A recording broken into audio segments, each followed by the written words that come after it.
आज हम आपके सामने लाने जा रहे हैं 14 अगस्त की रात का वो सच जिसे हर भारतीय जानना चाहेगा।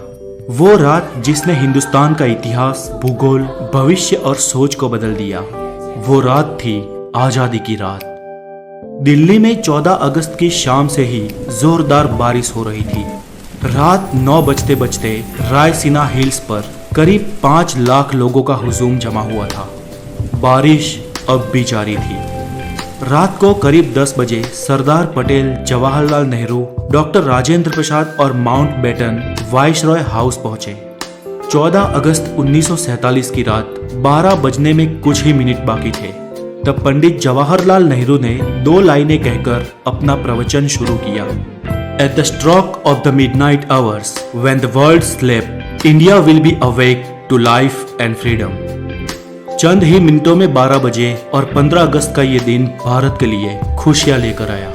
190 सालों बाद ब्रिटिश हुकूमत से देश स्वतंत्र हुआ था, लेकिन इन खुशियों के साथ उतना ही गम था, क्योंकि भारत ने अपना 3,46,737 स्क्वायर किलोमीटर का पूरा विस्तार और करीब 8 करोड़ 15 लाख लोग एक ही रात में गंवा दिए थे।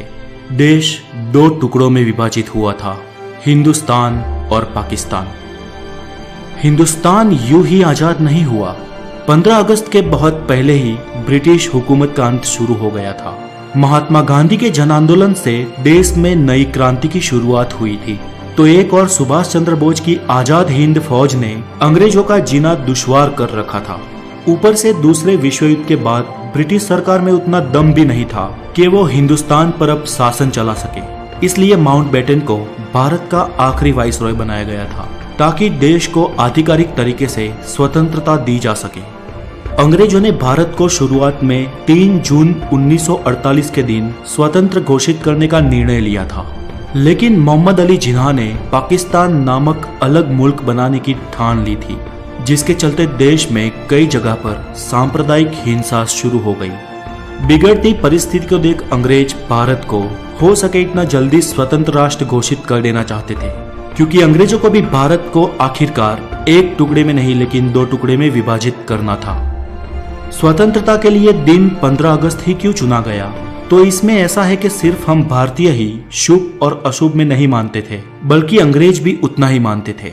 माउंटबेटन मानता था कि 15 अगस्त का दिन शुभ है, क्योंकि 15 अगस्त 1945 के दिन ही जापान ने शरणागति स्वीकारी थी और इसके ऑफिशियल साइन 2 सितंबर को हुए थे। इसलिए बेटन के अनुसार 15 अगस्त का दिन मित्र राष्ट्रों के लिए शुभ था। तो फिर रात 12 बजे के वक्त को ही क्यों तय किया गया?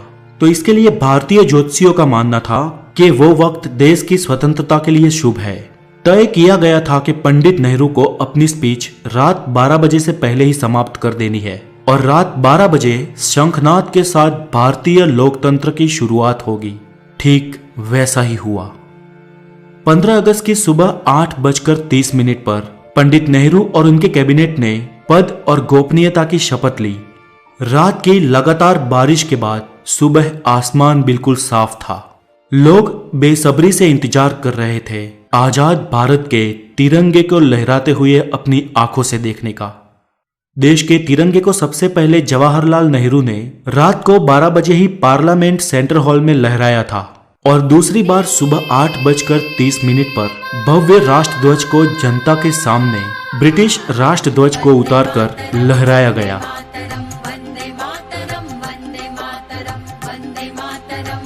देशवासियों की आंखों में खुशी के आंसू थे।